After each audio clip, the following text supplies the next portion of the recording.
ঝমঝমিয়ে বৃষ্টি হচ্ছে। আবির দৌড়চ্ছে। উদ্দেশ্য মায়াকে একটু দেখা। সে ভুলে যায় বিকেলের কথাগুলো। আবির ভুলে যায় মায়ের বিয়ের কথা। মন ভালো হওয়ার নেশায় আবির দৌড়চ্ছে। মায়াকে সব কিছু খুলে বলতে হবে ওর। আবির দৌড়তে দৌড়তে মায়েদের 3 তলা বাড়ির সামনে এসে দাঁড়ালো। বেশ চমৎকার করে সাজানো হয়েছে পুরো বাড়ি। কোনো স্থানেই যেন বাকি নেই লাইটিং সিস্টেম চালু করতে। আবির বাড়ির সামনে এসে দাঁড়ালো পরিচিত কড়ুই গাছের নিচে। এখানে দাঁড়িয়ে কতবার যে মায়াকে তার ব্যালকনিতে দাঁড়িয়ে থাকতে দেখেছে। আবির ব্যালকনির দিকে তাকাই। ঘরটা অন্ধকার লাগছে। হঠাৎ মনে পড়ে যায় বিকেলে বলা মায়ের কথাটা। আবির, আজ আমার বিয়ে। বউ সাজে একবার দেখতে এসো।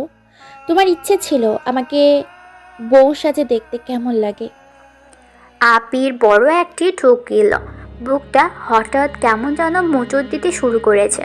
চারপাশটা কেমন যেন ওর কাছে বেশ অপরিচিত লাগছে। হঠাৎ গাড়ির শব্দ শোনা যায়। দারোয়ান গেট খুলে দিল। কতগুলো গাড়ি স্লো স্পিডে বের হতে থাকে।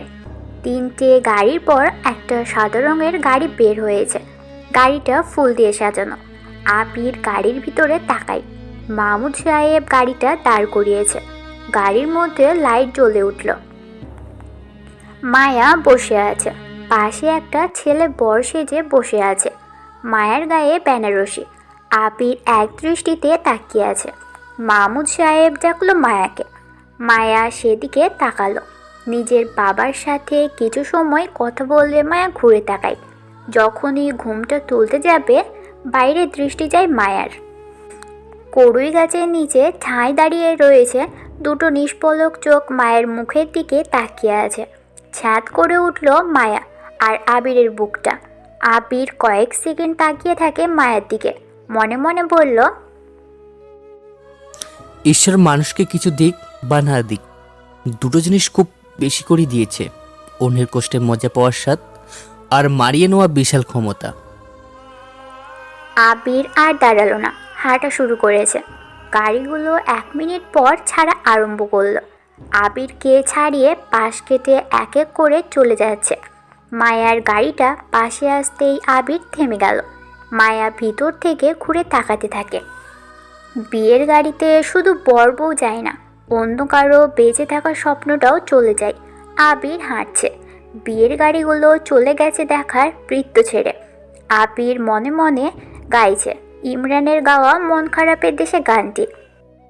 মন গড়ার অভিযোগে জানি ভুলে যাবি তুই, কাছে এসে আলতো করে যদি তোর হাতটা ছুঁই।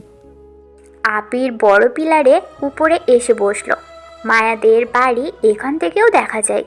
সে বাড়ির দিকে কিছুক্ষণ তাকিয়ে থেকে মনে মনে বলল, তুমিও একদিন আমাকে খুব করে চাইবে। রোজ সকালে ফোন চেক করবে আমি তোমার নামে কোনো বার্তা পাঠিয়েছি কিনা। শীত কম্বলে শুয়ে আমাকে খুঁজবে কল্পনায়। বলা হবে না আর। যাও খেয়ে নাও। তুমি খুঁজবে, চাইবে, ডাকবে। ফেরা হবে না তোমার আহ্বানে। মিষ্টি সকালের রেস জড়িয়ে বলবো না, পাগলি তোমাকে বড্ড বেশি দেখতে ইচ্ছা করছে। আমাকে তুমি খুব করে খুঁজবে একদিন, ডাকবে, চাইবে। দুপুরের ক্লান্ত ঘামে ভেজা বিষাদে বলা হবে না দুপুরের খাবার খেও না। দুপুরের ক্লান্ত ঘামে ভেজা বিষাদে বলা হবে না দুপুরের খাবার খেও না। তুমি হাহাকার করে চাইবে আমাকে, আমি তোমাকে মনের দোষারোপ হারাবো। স্বার্থপর নামে তোমার মনের উঠোনে একটি গাছ হয়ে আসব। পরিচর্যহীন আবেগে আমি আবারও মরে যাব। ডাকবে তুমি, হারাবো আমি। খুঁজবে তুমি, হারাবো আমি বহুদূর। চাইবে আমাকে তুমি, চলে যাব তোমার বাহুডুর ছেড়ে। সেদিন সত্যি পাবে না আমাকে, পাবে না আমাকে তোমার আলিঙ্গনে। লাবণ্য ডিনারের জন্য টেবিলের দিকে আসতে থাকে। একটা ছেলে পিছন দিকে ঘুরে বসে আছে। একটা ছেলে নয়, ওই খাবার টেবিলে 4জন লোক লাবণ্যের থেকে পিছন দিকে ঘুরে বসে আছে। বিথি আপু লাবণ্যের হাত ধরে ওদের সামনে নিয়ে গেল। লাবণ্য কারো দিকে তাকালো না। সে চুপচাপ চেয়ার টেনে বসলো। বিথি আপু ভাত বেড়ে দিল। তরকারি বেড়ে দিতে যাবে লাবণ্য জানায় সে নিজেই বেড়ে নেবে। বিথি আপু চেয়ারে যেয়ে বসলো। লাবণ্য তরকারির বাটি নিজের কাছে যখনই আনতে যাবে তখনই চোখ যায় ওর সামনে বসা লম্বা একটা ছেলের দিকে। মুখে হালকা খোঁচা দাড়িতে বেশ স্মার্ট লাগছে, আর সে ছেলেটাকে খুব ভালো করেই চেনে। সেই চেনা চোখ, চোখের ভ্রু, চেনা স্টাইল করা চুল। লাবণ্য পাশে তাকায়। আরও একটা পরিচিত মেয়ের মুখ দেখতে পেল লাবণ্য। এখনও যেন আগের মতোই আছে সে। লাবণ্য আরও পাশে তাকায়। আরও দুজন পরিচিত মুখকে দেখতে পেল লাবণ্য। লাবণ্য হাঁ করে তাকিয়ে আছে ওদের দিকে। বিথি আপু লাবণ্যকে বলল, কি ব্যাপার, তুমি খাচ্ছ না কেন? ওদের দিকে ওভাবে তাকিয়ে আছো কেন? না মানে সরি, তুমি তো চিনোই না। দাঁড়াও পরিচয় করিয়ে দিই। ও হলো আমার ভাই নিলয়, ওর ওয়াইফ নেহা, সাথে মাসুম আর শিয়াম, সবগুলো আমার ভাই। আর ওই ওনারা আমাদের মা বাবা।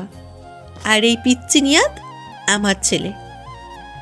সবাই এক এক করে লাবণ্যকে হাই দিল। লাবণ্য হতভম্ব হয়ে তাকিয়ে আছে সেদিকে। বিথি আপু নিজেই তরকারি বেড়ে দিল। লাবণ্যকে বকা দেওয়ার সুরে খেতে বললেন তিনি। বিথি আপু আরও বললেন, নিলয়, এ হলো লাবণ্য। তোরা বাসায় ছিলি না তাই জানিস না। ও হলো পুলিশ, ওর বন্ধুকে খুঁজতে এসেছে। তুই একটু সাহায্য করিস খুঁজতে। ওকে, তুই বললে তো করতেই হবে। নিলয়, মেয়েটাকে তোরা সবাই মিলে হেল্প করবি। আর মা, তুমি খাচ্ছ না কেন? খেয়ে নাও। ওকে। নিলয় খাবার খেতে থাকে। লাবণ্য আদনান সাহেবের দিকে তাকিয়ে একটা ভদ্রতার হাসি দিলেন। তারপর নিলয়ের দিকে তাকাতে তাকাতে খাচ্ছেও। মাথার ভিতর কতগুলো প্রশ্ন ঘুরপাক খাচ্ছে লাবণ্যের। যাকে এসে খুঁজতে এসেছিল কাকতালীয়ভাবে সেই ছেলেটার বাড়িতেই লাবণ্য এসেছে। পরিচিত সেই নিলয় যেন একই রকম আছে, ইনোসেন্ট চাউনি, কথা বলাটাও যেন সে পোকাশোকা ধরন। সব মিলিয়ে লাবণ্য আবারও নিলয়কে দেখতে থাকে আগের মতো করে। নিলয় তাহলে এখানে থাকে। এখন লাবণ্য বুঝতে পেরেছে হসপিটালের নামের মানেটা কি। BN city hospital, Jashore. Niloy খাওয়া শেষ করল। কোনো কিছু না বললে সে খাবার টেবিল থেকে উঠে যায়। লাবণ্যও তাড়াতাড়ি উঠল। বিথি আপু কিছুই বলল না। নিলয়ের পিছু পিছু যেতে থাকে লাবণ্য। নিলয়কে পিছন থেকে লাবণ্য ডাকল, নিলয়, শুনছো? টয়েন ল্যাপটপ নিয়ে বসেছে। ডার্ক ওয়েবে প্রবেশ করলো ও। প্রতিদিন থ্রোনস ভাইরাসটা নেওয়ার জন্য টয়েন অনেক চেষ্টা করে, কিন্তু ফলস্বরূপ টয়েনের সাইটটাই নষ্ট হয়ে যায়, নতুবা হ্যাক হয়ে যায়। টয়েন প্রতিবার চেষ্টা করে ফেল হয়। থ্রোনস ভাইরাস এলিয়েন নামের একটা ডার্ক ওয়েবসাইটে উন্মুক্ত করে রাখা, কিন্তু সাইডে প্রবেশ করলেই কার্ড দিয়ে রাখা। বাকি ভাইরাসগুলো ডিভাইস সহ সব কিছু যেন অফ করে দেয়। সাইটের নাম মিস্টার এলিয়েন, কিন্তু টয়েন জানে না এই এলিয়েনটা আসলে কে। টয়েনের আসল যে সাইটটা আছে সেটাও অনেক বড় পর্যায়ের। সেখানে চাইলে ও ব্যাংক হ্যাকারের মতো অনেক শক্তিশালী নেটওয়ার্ক হ্যাক করে নিজের জন্য ব্যবহার করতে পারে, কিন্তু টয়েনের এসব দরকার নেই। ও মাসে যা বেতন পায় সেটাই বিশাল কিছু। তবে টয়েনের ইচ্ছে থ্রোনস ভাইরাসটা নিজের কাছে নেওয়া। আপাতত সেটা হাতে পেলেই ও হয়ে যাবে ডার্ক সাইডের কিং, আর অতি সহজেই ও নাসা সিস্টেম নেটওয়ার্কে ভাইরাস ছড়িয়ে দিয়ে নিজের নিয়ন্ত্রণে নিতে পারবে। এখনও অবধি কেউ থ্রোনস ভাইরাসের মতো বড় কিছু ডার্ক সাইডে আবিষ্কার করেনি, কিন্তু সবচাইতে টয়েনের কাছে অবাক করা বিষয় হলো থ্রোনসের থেকেও শক্তিশালী নেটওয়ার্ক সিস্টেম অ্যাড করে ডেভিল নামের একটা সাইট বহু বছর ধরে একই রকম আছে, আর প্রতিদিন কম করে হলেও 5000-এর বেশি ডেভিল নামের সাইট অ্যাটাক করা হয়, কিন্তু কাজের কাজ কিছুই হয় না। এই দুটো সাইটের মালিক কে তা সাধারণ হ্যাকার এমনকি টয়েনও জানে না। টয়েন ওর মতো চেষ্টা করতে শুরু করেছে। এদিকে আবির একা একা হাঁটছে। মাথার মধ্যে একটাই চিন্তা, সে অনেক টাকার মালিক হবে। আর সহজে খুব তাড়াতাড়ি অনেক টাকার মালিক হতে হলে চুরি করতে হবে তার। তবে আবির সহজ কোনো চুরি করবে না, সে চুরি করবে টাকা, আর টাকা থাকে ব্যাংকে। আর সে কারো টাকা ছুরি দেখিয়ে ছিনতাই করবে না, সে সরাসরি ব্যাংকের টাকা হাতিয়ে নেবে। কথাগুলো ভাবতে ভাবতে আবির এগিয়ে যায় বাড়ির দিকে। দূর থেকে একটা গাড়ির আলো আবিরের চোখে এসে পড়ে। আলোর গতি ক্রমশ আবিরের দিকে এগিয়ে আসতে থাকে। আবিরের সামনে এসে থামলো গাড়িটা। আবির বলল, কে? গাড়ি থেকে কয়েকজন ছেলে নামলো, হাতে স্ট্যাম্প, লোহা স্টিক, হকি স্টিক, ল্যাম্পপোস্টের আলোতে মুখগুলো স্পষ্ট। আবির ওদের মুখের দিকে তাকালো। সুজন, ফুয়াদ, নাইম আর শাহিন দাঁড়িয়ে আছে। ওদেরকে দেখে আবির বলল, তোরা ভালোই করেছিস, তোদেরকে মারাটা আমার নেশা হয়ে গিয়েছে। আগে চলে এসেছিস, আমার বোনকে শাস্তি দিস নেই। চুপ শালা। আমার বাবা কি বলে জানিস? কখনো খারাপ কিছু করতে গেলে সাথে করে লোক নিতে নেই, কারণ সে কোনো না কোনো একদিন নিজের বিরুদ্ধে সাক্ষী হবেই। আবার তিনি এটাও বলেন শত্রুদের বাঁচিয়ে রাখতে নেই, তোকে বাঁচিয়ে রাখার কোনো চান্স নেই। তবে একটু কষ্ট দিয়ে মারবো তোকে। সাজ্জাদ কথাগুলো বলে কোমর থেকে একটা পিস্তল বের করলো। আবিরের হাতে গুলি করলো ও। হাতের এক পাশ দিয়ে বেরিয়ে যায় গুলি। ওরা চারজন জোরে জোরে হাসতে থাকে। চারজন ড্রিঙ্কস করে আছে। আবিরের চোখ গাড়ির মধ্যে চলে যায়। একটি মেয়ে সেখানে বসা। বুঝে যায় প্রতিদিন নতুন নতুন মেয়েদের সাথে মজা করাই হলো এদের নেশা। আবিরকে আরও একটি হাতে গুলি করতে যাবে সাজ্জাদ। ঠিক সে সময় একটা বাইক এসে থামলো সেখানে। আবির সেদিকে তাকায়। শুধু আবির নয়, বাকিরাও সেদিকে তাকায়। মুখ ঢাকা একজন ব্যক্তি বাইকের উপর দাঁড়িয়ে আছে। সাজ্জাদ কিছু জিজ্ঞেস করতে যাবে তার আগেই বাইকার আগন্তুকটি পকেট থেকে কি জন্য বের করলো। সাজ্জাদের সামনে যেয়ে পড়তে কয়েক সেকেন্ড পরে সেগুলো ব্লাস্ট হয়ে যায়। সেখানে সাদা ধোঁয়া সঞ্চারিত হতে থাকে। বাইকার লোকটি আবিরের কাছে আসলো, ইশারায় বাইকে উঠতে বলল। আবির কিছু না ভেবেই বাইকে চেপে বসে। আবিরকে আগন্তুকটি সেখান থেকে নিয়ে চলে যায়। নিলয় দাঁড়ায় না, পিছন থেকে লাবণ্য ডাকছে।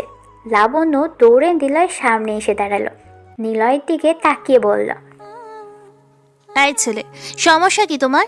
ডাকছি শুনতে পাচ্ছ না কেন? কে আপনি? লাবণ্য হতভম্ব হয়ে যায়। নিলয়ের দিকে আগের থেকে অনেক বেশি অবাক হয়ে তাকাচ্ছে। লাবণ্য এমন একটা কথা শুনবে কখনো কল্পনাও করেনি। নিলয় তাকে চিনতে পারছে না। লাবণ্য বলল, নিলয়, জানি না চেনার ভান করছো, কিন্তু কেন? দেখুন ম্যাম, আমি আপনাকে চিনি না। প্লিজ নিলয় শোনো, এখানে এসেছি তোমার বিপদ এটা জানাতে। তোমাকে পৃথিবীর অনেকেই খুঁজছে। আমাকে নাকি ডেভিলকে? নিলয় গম্ভীর হয়ে একটু শব্দহীন মুচকি হাসল। ডেভিলের নাম শুনতে লাবণ্যের শির দ্বারা যেন হঠাৎ দাঁড়িয়ে যেতে থাকে, সংকুচিত হওয়া শুরু করেছে। ডেভিল ব্যাক করা মানে অনেক কিছুই করতে পারে। কে কে? বাংলাদেশ সরকারের high special security agency of police তোমার হেল্পের জন্য খুঁজছে। প্লিজ নিলয়, দেশের জন্য তোমার প্রয়োজন। ডেভিল মরে গেছে, সেটা তুমিও জানো, আমিও জানি। বহু বছর আগে ডেভিলকে মেরে ফেলেছি আমি। লাবণ্যের কথা শুনে নিলয় জোরে জোরে হাসা শুরু করেছে। লাবণ্য অবাক হয়ে তাকাচ্ছে নিলয়ের দিকে। নিলয় কিছুই বলছে না। মাসুম আর সিয়াম এসে পাশে দাঁড়ালো। লাবণ্য বলল, অর্ক কোথায়? অর্ক নেই। দেখো, তোমরা কিন্তু আমাকে অনেক কিছু লুকাচ্ছ। বলো অর্ক কোথায়? আপনার অর্ককে প্রয়োজন নাকি ডেভিলকে? তোমাদের সবাইকেই প্রয়োজন। অনেক রাত হয়েছে, ঘুমোতে চল সবাই। নিলয় সবাইকে নিয়ে চলে গেল। লাবণ্য পোকার মতো তাকিয়ে রইল ওদের দিকে। কি বলবে ও বুঝতে পারছে না। যার জন্য সে এত দূরে এসেছে সে এখন চিনতেই পারছে না। লাবণ্যের ফোনে মেসেজ আসে, অচেনা একটি নাম্বার। সে চেক করলো। লাবণ্য, আমি স্পেশাল সিকিউরিটি থেকে রেশন স্যারের সহকারী বলছি। ভাবছেন আপনার নাম্বার কোথায় পেয়েছি?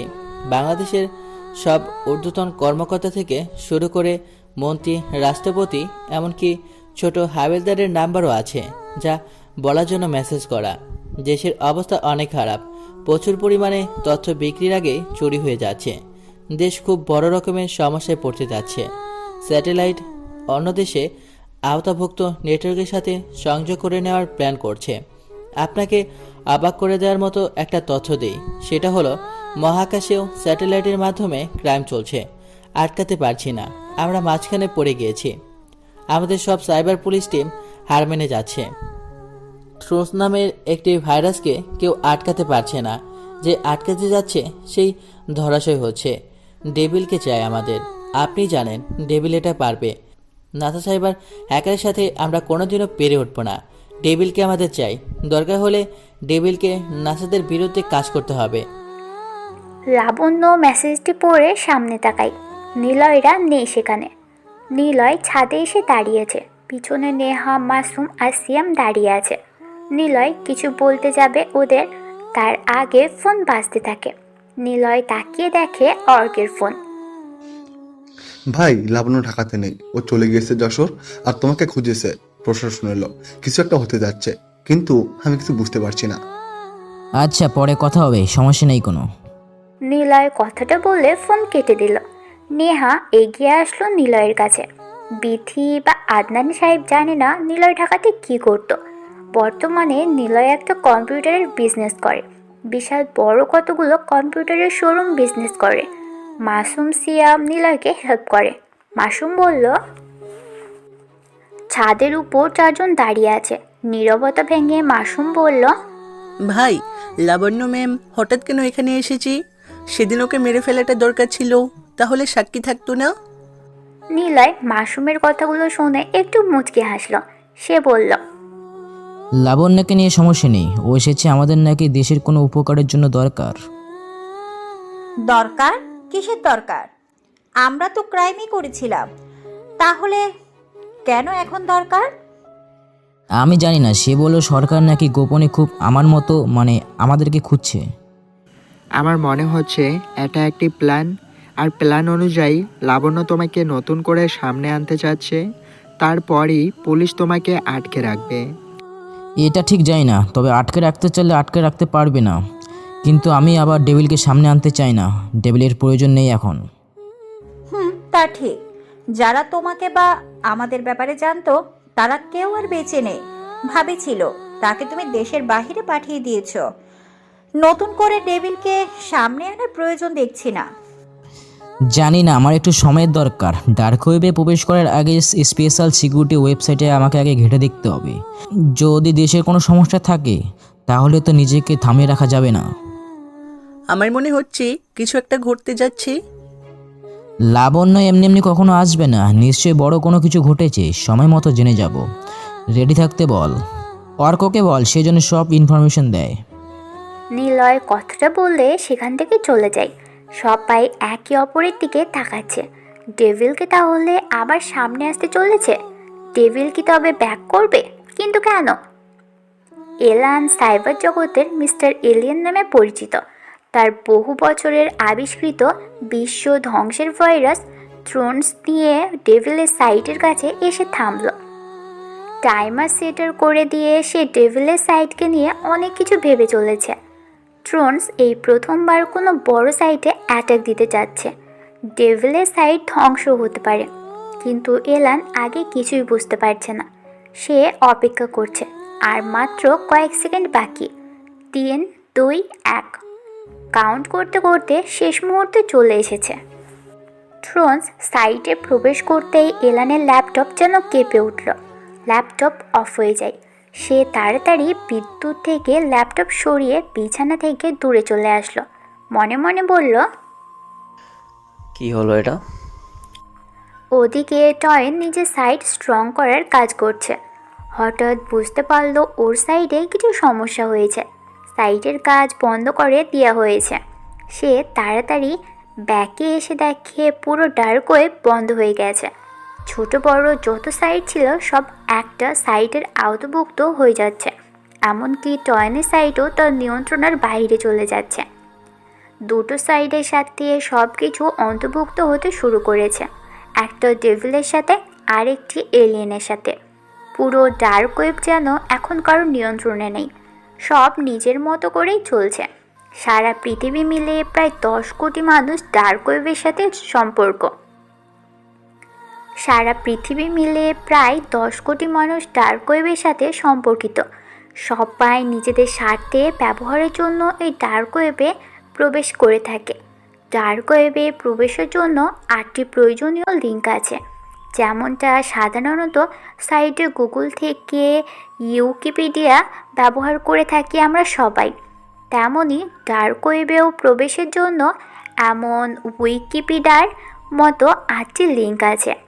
আর প্রায় অনেক মানুষ প্রতিনিয়ত এই 8টি লিঙ্ক ব্যবহার করে থাকে। সবচাইতে বহুল প্রচলিত লিঙ্কে অন্তর্ভুক্ত সাইটগুলো ধ্বংস হতে শুরু করেছে। ডেভিল আর এলিয়েন নামের দুটি স্ট্রং সাইট যেন সব কিছু নিজেদের কবজায় নিয়ে চলেছে। এলান তাড়াতাড়ি ওর ফোন অন করলো। অ্যামাজন থেকে একটি এলিয়েন ওয়ার এরিয়া 51 ল্যাপটপটি অর্ডার করলো, যার মূল্য $8,000 মার্কিন, যা 6,81,694 টাকা 48 পয়সা বাংলাদেশি টাকা। ল্যাপটপটি গেমারদের জন্য তৈরি হলেও এলানের বেশ পছন্দ, কারণ এতে রয়েছে ডুয়াল কোর প্রসেসর, 8 গিগা রাইট র্যাম ও সুপার ভিডিও কোয়ালিটি। এলানের ভালো কাজে লাগে, স্লো হয় না। এক্সট্রিট রক SL8 ল্যাপটপকে পৃথিবীর সবচাইতে গতিশীল ল্যাপটপ ধরা হলেও সেটা এলানের কাছে যেন অল্পই গতিশীল মনে হয়, তাই সেটার প্রয়োজন নেই। সাজ্জাদ সামনে তাকালো, আবি সেখানে নেই। সাজ্জাদ মাল খেয়ে টাল হয়ে বলল, কিরে হালার পোলা, কোথায় গেছে? ফুয়াদ গাড়ির সামনে হেলান দিয়ে বলল, জানি না, চল বাড়ি যাই, নতুন মেয়ে আসছে নাকি কয়েকটা, খেলা হবে। সবাই সেখান থেকে চলে যায়। ওদিকে সাজিকা বারবার জানালা দিয়ে বাইরে তাকাচ্ছে, সাজ্জাদ কখন ফিরবে। প্রতিদিন জানালার কাছে এসে বসে থাকে সাজিকা। সাজ্জাদ গাড়ি নিয়ে ফিরলেই দৌড়ে দরজার কাছে চলে যায়। কলিং বেল বাজার সাথে সাথেই দরজা খুলে দেয়। বহু রাত করে বাড়ি ফিরে সাজ্জাদ কখনো সাজিকার দিকে তাকায় অবধি না। সাজিকা খেয়েছি কিনা জানতেও চায় না। সামনে দাঁড়িয়ে থাকতে দেখলেই সাজিকাকে ধাক্কা দিয়ে সরিয়ে দেয়। সাজিকা কিছু বললেই সাজ্জাদ তেড়ে আসে মারার জন্য। সাজিকাকে সাজ্জাদের সামনে থেকে নিয়ে যায় হান্নু সাহেব। আজকেও সাজিকা একইভাবে বসে আছে জানালার পাশে, সাজ্জাদের অপেক্ষায়। অপরদিকে বাইকার আগন্তুক একটি উঁচু ফাঁকা জায়গায় এসে থামলো। আবির বাইক থেকে নেমে দাঁড়ালো। লোকটার মাথায় হেলমেট। আবির বুঝতে পারছে না কে হতে পারে আর কেনই বা তাকে বাঁচিয়ে এখানে এনেছে। আবির চারপাশে তাকালো। দূরে একটি ঝর্ণা দেখা যাচ্ছে। ডান পাশে ঢাকা শহরে যাওয়ার রাস্তা, আর বাম পাশে ওর বাড়ির দিকে শহরে যাওয়ার রাস্তা। মাঝখানে ছোট্ট একটি ব্রিজ, তবে হুদায় ব্রিজ বানানো উঁচু জায়গাতে।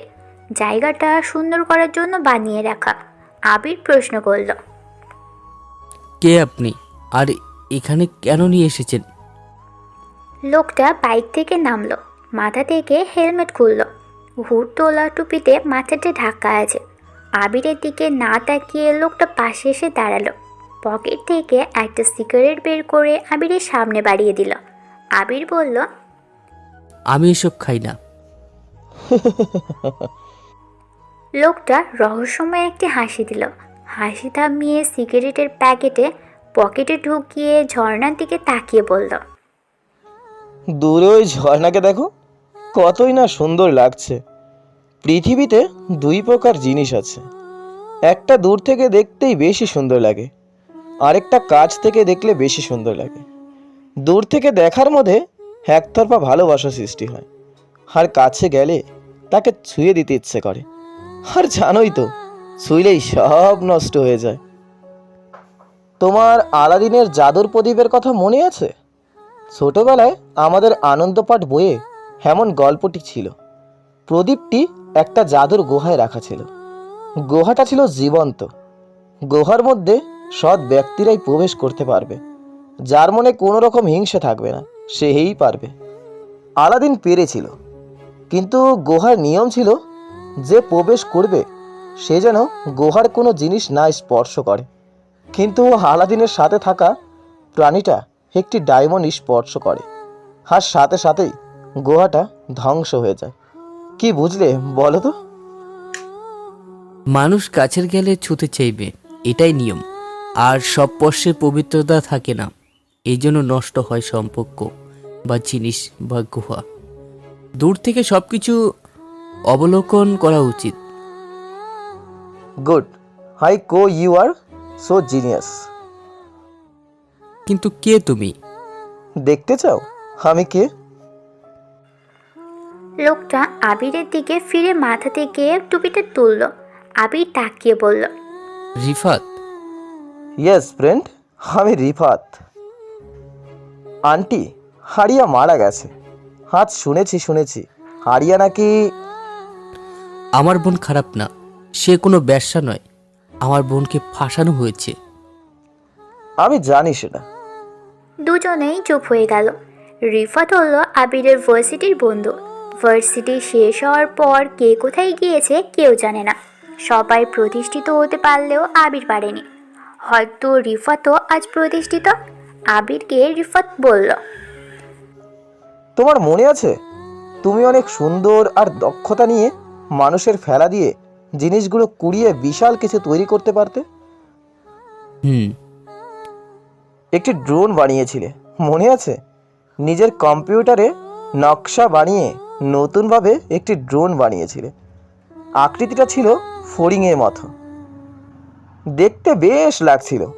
ওই ড্রোন দিয়ে ভার্সিটির বিপির একটা গোপন জিনিস ফাঁস করে দিয়েছিলে তুমি। যদিও জানতে পারিনি ওটা তোমার ড্রোনের কাজ, তবে কাজটা কিন্তু ভালোই কাজে লেগেছিল। পরে তুমি ড্রোন নষ্ট করে দিয়েছিলে। তোমার মাঝে টেকনোলজি আর ডিজাইনের ব্যবহার বিশাল দক্ষতা আছে, চাইলে তুমি সেগুলো কাজে লাগাতে পারো। এখন আর প্রয়োজন নেই। জীবনের সবচাইতে বেশি প্রয়োজন প্রিয়জনদের আজকে হারিয়ে ফেলেছি।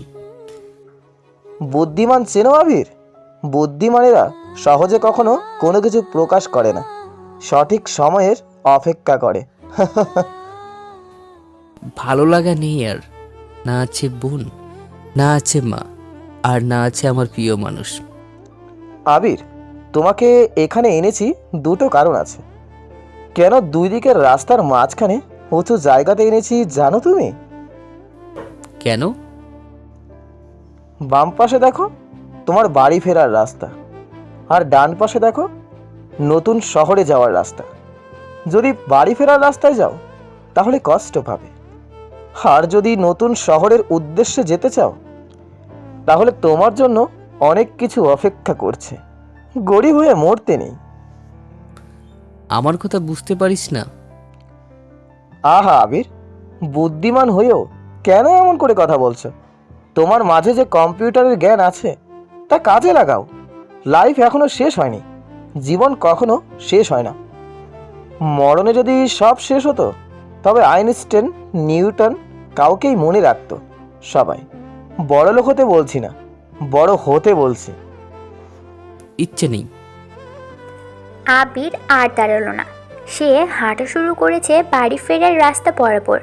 রিফাত চিৎকার করে বলল, তোমার বুক পকেটে আমার নম্বর আছে। আমি জানি তুমি ফিরবে। ফোন দিও, আমি চলে আসব।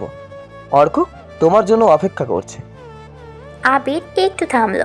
রিফাতের দিকে একবার তাকিয়ে সে হন হন করে চলে আসতে শুরু করে। রিফাত ওর চলে যাওয়ার দিকে তাকিয়ে আছে। এলানের কলিং বেল বাজছে। টয়নও বাইরে আসার প্রস্তুতি নিল। দরজা খুলে দেখে এলানের রুমের সামনে একজন ডেলিভারি বয় দাঁড়ানো, অ্যামাজনের লোগো ব্যবহার করা। এলান দরজা খুলে দেখে ল্যাপটপ হাতে দাঁড়িয়ে আছে একটা ছেলে। তাড়াতাড়ি ল্যাপটপ নিয়ে কাগজে সাইন করলো।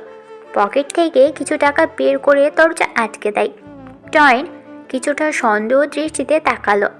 এলান এসব পাত্তা না দিয়ে বিছানায় এসে বিদ্যুৎ সংযোগ দিয়ে ল্যাপটপ অন করলো। তাড়াতাড়ি সব কিছু রেডি করে ডার্ক ওয়েবে প্রবেশ করে। পুরো ডার্ক সিটি যেন দুই পক্ষ হয়ে গেছে, একটা এলিয়েনের আর একটা ডেভিলের। কিন্তু থ্রোনস কোথায়? এলান থ্রোনসকে খুঁজছে, কিন্তু থ্রোনসের কোনো অস্তিত্বই নেই। মনে মনে বলে, তবে কি থ্রোনস ধ্বংস হয়ে গেছে? কিভাবে সম্ভব?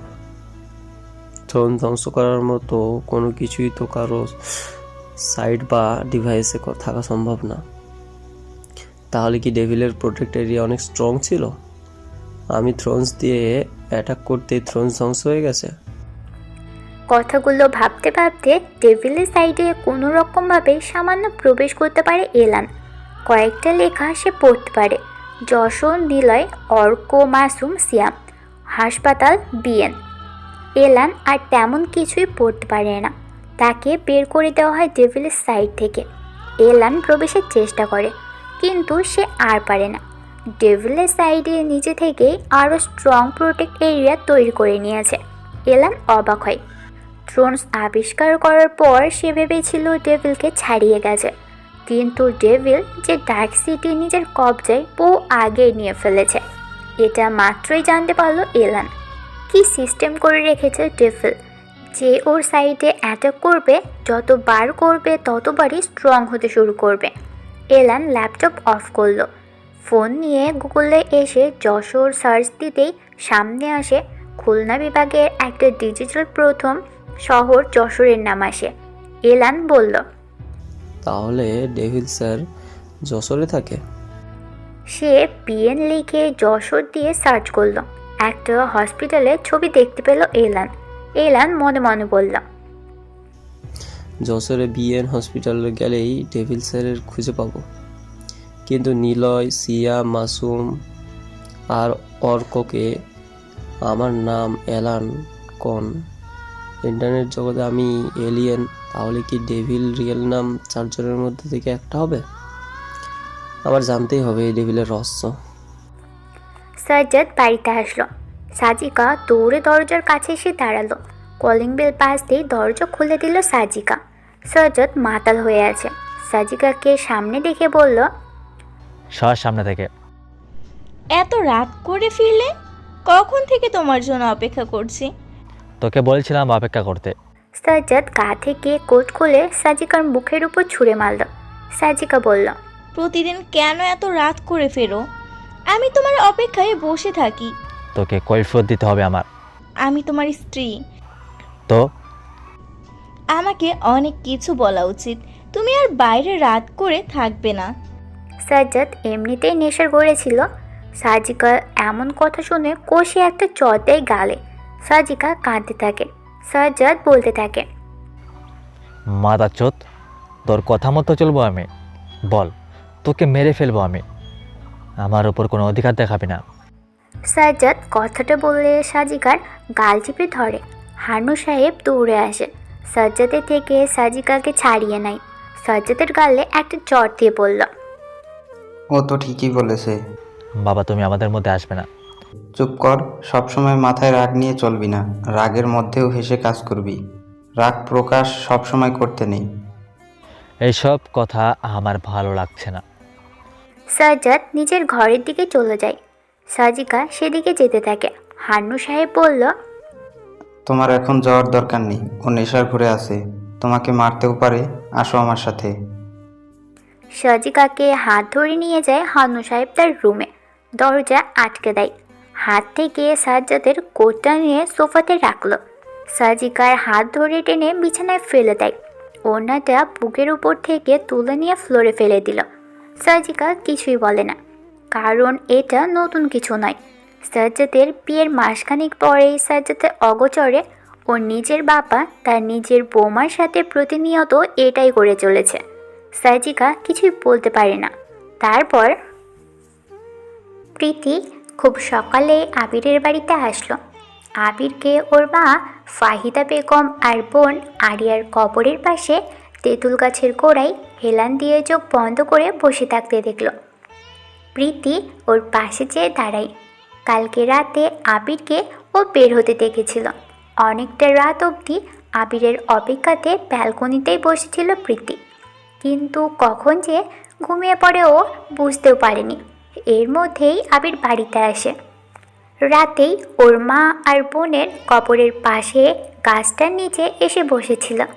মায়ের কবরের দিকে বেশ কিছু সময় তাকিয়ে আবির বলে, মা, তোমার ছেলে এখন বড্ড বেশি একা হয়ে গেছে। তোমাকে হারিয়ে ফেললাম। তোমাদের সাথে আমার সবচাইতে প্রিয় আর কাছের মানুষটাকেও আজ হারিয়ে ফেললাম। সব শেষ আমার, কোনো পিছুটার নেই। আজ যদি টাকা থাকতো তাহলে এইভাবে তোমাদের মরতে হতো না। আজ যদি টাকা থাকতো তবে আমি আমার মায়েরকে হারাতাম না। আচ্ছা মা, বেঁচে থাকতে কি তোমার মনে হয়েছিল দুনিয়াটা টাকার জন্য? আমার তো কখনো এমন মনে হয়নি। কত কষ্ট চেষ্টা করেছি 3 বেলা না হোক 2 বেলা পেট ভরে খেতে পারবো, শান্তি মতো একটু ঘুমাতে পারবো। মা জানো, তোমার ছেলে কোনোদিনও রাতে ঠিকভাবে ঘুমাতে পারে না। মাকে হারানোর ভয়, একটা কিছু করার চিন্তা, তোমাদের মুখে হাসি ফোটানোর ভাবনা আমাকে ঘুমাতে দেয়নি।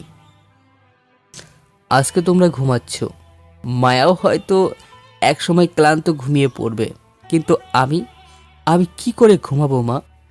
আমার তো কিছুই নেই। আমি তো তোমাদের কাউকে হারাতে চাইনি, না তোমাদের না মায়াকে, কাউকে না। তবু কেন হারিয়ে গেল? টাকা, একটাই শব্দ মা, টাকা। এই টাকার জন্য আজ তুমি, আরিয়া, মায়া সবাই চলে গেছো। এই টাকায় আমি জোগাড় করে দেখাবো। আবির কথাগুলো বলতে বলতে ভোরেই চোখ বন্ধ করে ঘুমিয়ে পড়ে। প্রীতি এখন আবিরকে ডাকলো। আবির, আবির, শুনছিস? আবির একটু চমকে উঠল। চোখ কষলে তাকিয়ে দেখলো প্রীতি এসেছে ওর পাশে, হাতে একটা ছোট্ট টিফিন বক্স। টিফিন বক্সের দিকে তাকাতেই ওর মায়ের কথা মনে পড়ে গেল। তবে নিজেকে সামলে নিয়ে বলল, তুই এখানে কি করছিস? বাড়ি যা। কি দেখতেছিস এসে? লাশ? ও লাশ তো কবর দেওয়া হয়ে গেছে। বাড়ি যা। তোর মতো বড়লোক বাপের মেয়ে এখানে আসলে তোর বাবা স্টক করে মারা যাবে। যা যা যা। আবির চুপ থাক, কি পাগলের মতো বকবক করছিস? ওঠ এখান থেকে।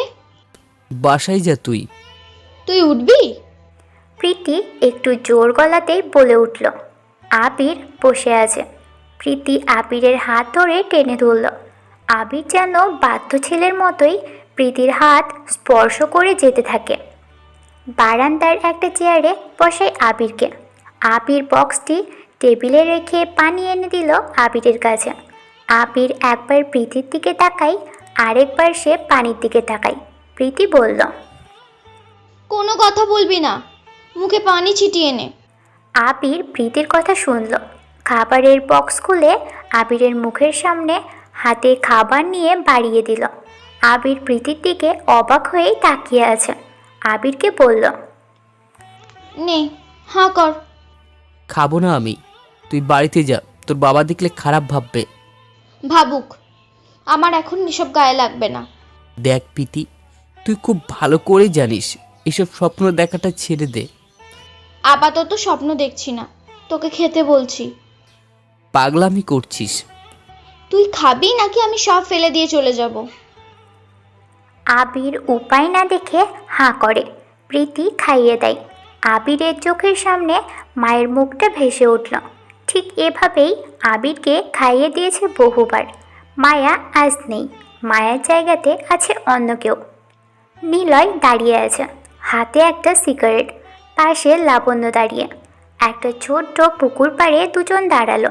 লাবণ্যের ফোন নিলয়ের হাতে। সে মেসেজটা একটু আগেই পড়েছে, যেটা রিশানের সহকারী পাঠিয়েছিল। নিলয় বেশ কয়েক বছর ধরে কম্পিউটার চালায় না, আর না সেখানে হাত দেয়।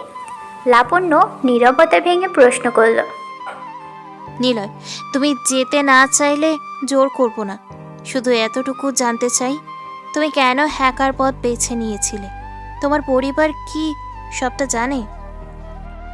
নিলয় সিগারেট শেষ করে পুকুরের পানিতে বাকি অংশ ছুঁড়ে ফেলল। ফোনটা লাবণ্যের দিকে বাড়িয়ে বলল, কেন হয়েছিলাম সেটা শুনলে হয়তো কাঁদবে। বলো তুমি। শুনতে চাও? ওকে শোনো। বেকার ছিলাম, অনার্স শেষ করে ইচ্ছা ছিল মাস্টার শেষ করার, পারছিলাম না। টাকার বড্ড অভাব, বাবা অসুস্থ, মাথার উপর প্রতিনিয়ত বড় ভাইয়ের নিবিড়ের অন্ধকারের ছায়া। সব সময় খোটা শুনতে হতো, কেন চাকরি করি না, চেষ্টা করেছিলাম চাকরির জন্য, কিন্তু অনেক টাকার ঘুষের জন্য করতে পারিনি। এর মধ্যে ভাইয়া বিয়ে করে। ভাবি ভাইয়াকে আমাদের বিরুদ্ধে কথা বলে। বোনের পড়াশোনা, বাবাকে কে দেখবে, ভাইয়া নেই, সব কিছু মিলিয়ে বেছে নিয়েছিলাম এই রাস্তা। কিন্তু রাস্তাটাও ছাড়তে হয়। বিথি আপু, নেহা, তুমি, অর্ক, মাসুম, সিয়ামের ভালোবাসায় এই জগতে আসতে বাধ্য করে। নিজে ট্যালেন্ট দেখিয়েছি আমি অন্ধকার জগতে। আমার কোনো আফসোস নেই। বড় বড় নেতাদের কোটি কোটি টাকা হাতিয়ে নিয়েছি, যা অ্যাকাউন্টে পৌঁছে যেত। কিন্তু এখন সেগুলো ব্যবহার করার জন্য বেকারত্ব কখনোই যাবে না আমাদের দেশ থেকে, যতক্ষণ না নেতারা কিংবা বড় বড় কোটি কোটি টাকা ব্যাংকে জমা রাখা বন্ধ করবে। তুমি যখন ফিরে আসো তখন তোমার বাবা কি করেছিল? কেউ তো কিছুই জানতো না। সেদিন চলে আসছি ঢাকা ছেড়ে। খুব সকালে যখন আসি আমাদের পুরনো শহরে, সকালে বাড়ির দরজা ঠকঠক করে শব্দ করি। অবশ্য আমি একা দাঁড়িয়েছিলাম। ভেতর থেকে ঝাড়ু দেওয়ার শব্দ শুনতে পাচ্ছিলাম। আমার ঠকঠক শব্দের কারণে ঝাড়ু দেওয়া থেমে যায়। বুঝে যায় কে যেন দরজায় খুলতে আসছে। কয়েক সেকেন্ড পর দরজা খোলার শব্দ শুনতে পেলাম। বিথি আপা দাঁড়িয়ে আছে। আমাকে দেখে সে প্রথমে চোখ ডলাতে নিল। হয়তো ভেবেছিল সে ভুল দেখেছে। আমি বিথি আপাকে শক্ত করে জড়িয়ে ধরি। বিথি আপা চমকে উঠল। আমাকেও জড়িয়ে ধরে কেঁদে ফেলল। ও ভেতরে টেনে আনে আমাকে, চিৎকার করে বাবা মাকে ডাকে। বাবা, মা, দেখে যাও কে এসেছে। কি হলো, জলদি আসো। বাবা প্রথমে বেরিয়ে আসে, দেখে বিথি আপার পাশে আমি দাঁড়িয়ে আছি। দৌড়ে আসেন তিনি, আমাকে এসে জড়িয়ে ধরে। জানো, যে বাবা তার নিজের ছেলেকে কুত্তার বাচ্চা বলে গালি দিত, যে বাবা বলতো তোকে না রাস্তার কুকুরকে ছেলে বলে ডাকতাম সেও পোষ মানত, যে বাবা কুলাঙ্গার বেজন্মা বলে গালি দিত, সেই বাবা নিজে জড়িয়ে ধরে কেঁদে কেঁদে বলছিল, নিলয়ের মা, দেখে যাও আমার ছেলে ফিরে এসেছে। সেই দিন বুকের ভিতর কতটা শীতলতা বয়ে যাচ্ছিল আমি তা কখনো বোঝাতে পারবো না। মা এসে জড়িয়ে ধরে, যে মা তার নিজের ছেলেকে অপদার্থ, কুত্তা, বেয়াদব, খারাপ, সেই মা এসে জড়িয়ে ধরে বলল, কেমন আছিস বাবা? মা বাবাকে ছেড়ে যেতে হয়? প্রথম দিনই এসে বলতে চেয়েছিলাম আমি কে, কি করেছি, কিন্তু ওনাদের এমন ভালোবাসার মুখ দেখে কিছুই যেন বের হচ্ছিল না। যেখানে টাকা সুখ এনে দেয় সেখানে কিছু সত্য অপ্রকাশিত থাকলেও কিছু যায় আসে না। জানো লাবণ্য, সেদিন ওদের বলেছিলাম আমার সাথে আরও 4 জন মানুষ আছে। আমার সাথে আরও 4 জন মানুষ এসেছে। একজন তোমাদের বৌমা, বাকি 2 জন তোমার ছোট, 3 জন ছেলে। অনেক আশা নিয়ে এসেছে এখানে। আমার মতো ওদেরকেও তোমরা গ্রহণ করবে?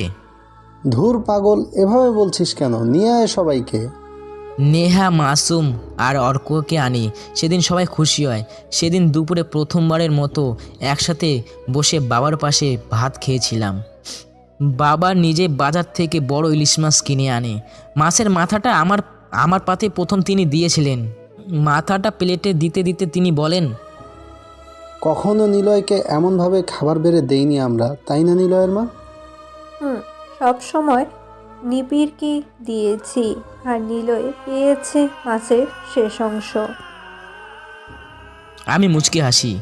বাবার প্লেটে আমি আবারও মাথাটা বেড়ে দিই। তিনি অর্ধেক আমাকে দেয়, অর্ধেক তিনি রাখেন। সেদিন সবার আড়ালে কেঁদেছিলাম। ওই দিনই রাতেই ডেভিলকে মেরে ফেলেছি আমি। কম্পিউটারগুলো নষ্ট করে দিয়েছিলাম। বিথি আপার দেওয়া কম্পিউটারটা এখনও অফ আছে। ডেভিল মরে গেছে সেই দিনই। কিছুদিন পর শুভ আসে। আংটি পরিয়ে রেখেছিল। আপাকে বিয়ে দিই, 2 জনই ডাক্তার হয়। আমি নিজে খারাপ লোকদের টাকা নিয়ে মানুষের সেবার কাজে হাসপাতাল বানিয়ে দেই। সেখানে বড় বড় ডাক্তার থাকেন, বেতন আমি নিজেই দেই। বড় লোকদের থেকে কেবলমাত্র ফিক্স নিয়ে থাকে। হাসপাতালের পাশে বিশাল একটা ওষুধের দোকান, সেখানে মাত্র অর্ধেক টাকাতে ওষুধ বিক্রি হয়, সেটাও আমার। তবে সেখানে কাজ করে এলাকার সব গরিব ছেলেরা, তারা সেখান থেকেই বেতন পায়। অথচ তুমি দেখো, ওই টাকাগুলো সব ব্যাংকে এতদিন পৌঁছে যেত, আর আমাদের মতো না খেতে পারা মানুষগুলো তিলে তিলে কষ্ট পেয়ে মরতো। কারো কিছু যায় আসে না এতে। আজ হয়তো ডেভিল নেই, কিন্তু দেখে নিও ডেভিলের মতো আরও কত হ্যাকার আসবে। আমাকে ভুলে সেই হবে সবার আতঙ্ক। নিলয় আর কোনো কথা বলল না। সে সেখান থেকে চলে আসলো বাড়ির দিকে। লাবণ্য কাছে। ডেভিল মানে নিলয়কে সে যতটা ভালোবাসতো, ওর কথা শুনে আরও বেশি যেন ভালোবেসে ফেলেছে লাবণ্য। সাজিকা খুব সকালেই ঘুম থেকে উঠেছে। সে সাজ্জাদের রুমে সোফাতে ঘুমোয়। প্রতিনিয়ত নিজের শ্বশুরের কাছে নিজেকে বিলিয়ে দিতে হয়। সাজ্জাদ কিছুই জানে না। সাজিকা কাকে বলবে? হান্নু সাহেব সাজিকার বাবাকে তুলে এনে রেখেছে গোপন জায়গায়। সাজিকা হান্নুর কথা না শুনলে ওর বাবাকেই মেরে ফেলবে। সাজিকা পারে না কষ্ট সহ্য করতে, আর না পারে কাউকে কিছু বলতে। সাজ্জাদ কিছু বললেই হান্নু সাহেব ঠিকই সাজ্জাদকে থামিয়ে দেয়, যেন সাজিকাকে কিছু না বলে। অথচ ঠিকই তিনি বিছানায় এনে বৌমার এক এক করে যখন কাপড়গুলো খোলে, তখন সাজিকা নীরবে চোখের পানি ফেলে। ইচ্ছে মতো সাজিকাকে হান্নু ব্যবহার করে। কত শত রাত কাটিয়েছে সাজিকা হান্নুর বিছানায়, তা সাজ্জাদ জানেও না। খাবার টেবিলে বসে আছে সাজ্জাদ। সাজিকা কাল রাতের কথাগুলো ভাবছে। পশুর মতো ওর শরীরকে নিয়ে খেলে নিজের শ্বশুর। পৃথিবীতে ভালোবাসা বলতে কিছু নেই, যা আছে সবটাই শরীরের চাহিদা পূরণে। ভালোবাসা হচ্ছে দুই প্রকার, একটা শরীরের চাহিদা পূরণে, আরেকটা মনের। কিন্তু মনের প্রেম সে তো মরীচিকা, শরীরের প্রেম যেন সর্বোত্তম মঙ্গল। সাজিকা ভুলে সাজ্জাদের গায়ে গরম চা ফেলে দিল। সাজ্জাদ বসা থেকে উঠে দাঁড়ায়, সাজিকার গালে ঠাস করে কয়েকটা চর বসিয়ে দিল। খাঙ্কি মাকে চোখে দেখিস না? আমি বুঝতে পারিনি। চুপ মাদারচোদ, সামনে থেকে যা। সাজ্জাদ, বৌমার সাথে খারাপ ব্যবহার করবি না তুই। সাজিকা, যাও খাবার নিয়ে আসো। শোন সাজ্জাদ, সামনে আমার নমিনেশন জমা দিতে হবে। এবার অন্তত কারো সাথে কিছু করিস না। আরিয়ার ঝামেলাটা অনেক কষ্টে মিটিয়েছি। কুদ্দুসকে অনেক দিতে হয়েছে। ধুর, তোমার ইলেকশন তুমি করো। তোর জন্য সমস্যা না হয়, না হলে অনেক কিছু খারাপ হবে। নিয়াজ সাহেবের ছোট মেয়ে প্রীতির সাথে একটু খেলা করব। এটা বেশ জোশ, আরিয়ার থেকেও দারুণ হবে খেতে। হারামি, তোর বাবার সামনে এসব কথা বলতে লজ্জা করে না? কিসের লজ্জা? তুমি যে প্রতিরাতে সুযোগ বুঝে মাগির খোঁজে বেরাও, তার খবর আমার কানে আসে। তুমি করলে ভিআইপি সার্ভিস, আর আমলা করলে খুচরো, তাই না? হান্নু সাহেব কোনো কথা বলল না। সে টেবিল ছেড়ে উঠে চলে যায়। আবির বসা থেকে উঠে দাঁড়ালো, প্রীতির দিকে তাকিয়ে বলল, তুই আর আসবি না এখানে। কেন? জানি না, তুই আসবি না। আমি তোর কেউ না। তোকে কখনো ভাইয়া বলে ডাকিনি, কেন জানিস? জানি আমি, আর সেই জন্য তুই কখনো আমার সামনে আসবি না। আবির, তোর মনে হয় না তুই একটু বেশি বেশি করছিস? হ্যাঁ করছি। এখন আর তোর বাবা আমাকে হারানোর ভয় দেখাতে পারবে না। আবির কথা বলছিল, ঠিক তখনই একটা বুলডোজার আবিরের বাড়ির গেট পিষে দিয়ে ভিতরে আসলো। আবির তাড়াতাড়ি দৌড়ে এগিয়ে যায় সামনে, ড্রাইভারের দিকে তাকিয়ে বলে, কি ব্যাপার? আপনি আমার বাড়ির গেট ভেঙে ভিতরে কেন আসলেন? আমি পাঠিয়েছি। আবির পাশে তাকায়, দেখে ও ছোট চাচা মুয়াজ আর তার বড় ছেলে তারিক দাঁড়িয়ে আছে। তারিক হলো ছোট চাচার বড় ছেলে, আবিরের থেকে কয়েক বছর ছোট। অনেক বছর আগে বিদেশে পাঠিয়ে দেওয়া হয় তাকে, সেখানেই পড়াশোনা শেষ করে ফিরে এসেছে। প্রীতি এসে বলল, তারিক ভাই, তুই এখানে কি করছিস গাড়ি নিয়ে? আরে প্রীতি, তুমি এখানে? তা প্রাসাদ ছেড়ে কি গরিবের কোঠায় কি করছিস? যা বাড়িতে যা, মেজো চাচাকে ডাকতে হয় না যেন। তারিক, তোকে জিজ্ঞাসা করা হয়েছে তুই এখানে কেন এসেছিস, এসব নিয়ে কি করছিস? আরে ভাই, একটা বিশাল রেস্টুরেন্ট বানাবো, এই জায়গাটা খুব দরকার। বাবাকে বললাম জায়গাটা পেলে ভালো হবে। তিনি বললেন সোজা গাড়ি চালিয়ে সব ভেঙে কাজ শুরু করে দে। ছোট চাচু, কি করছেন আপনি? জানেন না আমি এখানে থাকি? আরে তুই বড় হয়েছিস, তুই যেখানে খুশি থাকতে পারবি। তো মা বোন তো মইরা গেছে, এত ভাবস কেন? কবরগুনা সব সমান হইয়া যাবে। আমার জমি আমি ছাড়বো না, আর না আমার মায়ের কবরের মাটি সমান হতে দেব গাড়ির চাকাতে। বাবাও আছে? ওই, তোরা কি শুরু করেছিস? ছোট চাচু, এসব কিছু নিয়ে চলে যান। আপনারা ওকে একটু শান্তিতে থাকতে দেন। প্রীতি মামনি, তোমার কথা কিন্তু অন্যরকম লাগছে। আবিরের সাথে থাকছো, ব্যাপারটা সহজ নয়। বাড়ি যাও। নিয়াজ সাহেব সেখানে আসলো। প্রীতি যে দৌড়ে গেল সামনে। বাবা, ওনাদেরকে থামাও, আবিরের বাড়িটা নষ্ট হতে দিও না। প্রীতির কথা কেয়ার না করে নিয়াজ সাহেব এগিয়ে আসলেন। আবিরের সামনে এসে বলল, চেক লেখা আছে জায়গার দাম 20 লক্ষ টাকা, তুই পেয়ে যাবি, জায়গা ছেড়ে চলে যা। না চাচা, আমি এই জায়গা ছেড়ে যাব না।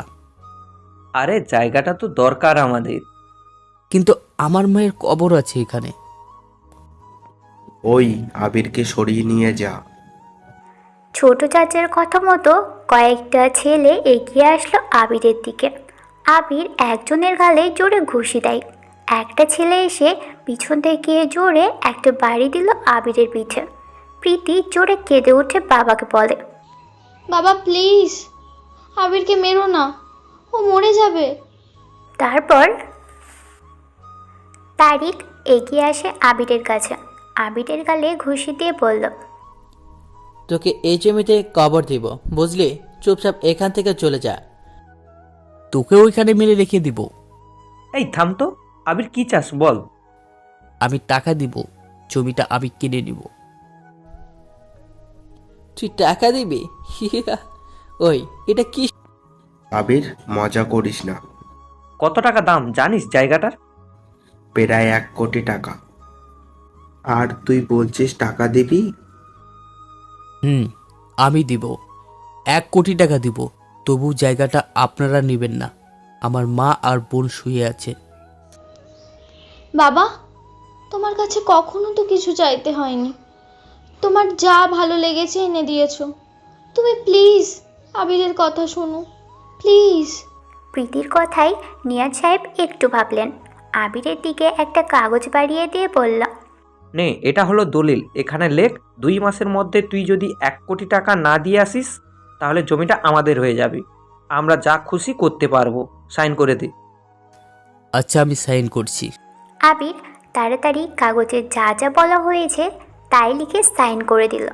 মেজো চাচা নিয়াজ সাহেবের দিকে তারিক তাকিয়ে বলল, চাচা, এটা কি করলেন? আমার স্বপ্ন তো এই জমিতেই আছে। তারিক চল, পরে তোকে বুঝিয়ে বলবো। আবির কখনো 2 মাস কেন 2 যুগ পরেও 1 কোটি টাকা আনতে পারবে না, তাই আমাদের কাজ ঠিক সময়ই হবেই। তা ঠিক বলেছেন। এই সবাই চল। ওরা সবাই সেখান থেকে চলে গেল। প্রীতি নিয়াজ সাহেবের থেকে নিজেকে ছাড়িয়ে আবিরের কাছে এসে দাঁড়ালো। আবিরের হাত ধরে বলল, কি করলি তুই? 1 কোটি টাকা কিন্তু মুখের কথা না, চাইলে পাওয়া যাবে না, বুঝেছিস? কি করব আমি? মায়ের কবর যেখানে, সেই জমিতে আমি কখনো কোনোদিন কিছু করতে দেব না। এটা কোনো জসিমের সিনেমা না যে ঠেলা গাড়ি চালাবি, তারপর হঠাৎ তোর সাবানা এসে বলবি লটারির টিকিট কেটেছিস, সেটা বেঁধে গেছে। আমি জানি না কি করব, তবে ঠিক আমি ফিরে আসবো টাকা নিয়ে। মায়া ব্যালকনিতে দাঁড়িয়ে আছে। রিশান পুলিশ অফিসার, তবে সে স্পেশাল সিকিউরিটি কমিটির সহকারী পুলিশ কমিশনার। সারা রাত মায়াকে আষ্টে পিষ্টে নিজের করে নিয়েছে। মায়া কিছুই বলেনি। রিশান একবার জিজ্ঞাসা করেছিল, তুমি কাঁদছো কেন? মায়া পানি মুছে বলেছিল, মা বাবার কথা মনে পড়ছে। রিশান কিছুই বলেনি। মায়ার ঠোঁটে নিজের ঠোঁট মিলিয়ে দেয়, হাতের আঙুলের ফাঁকে নিজের আঙুল মিশিয়ে দেয়।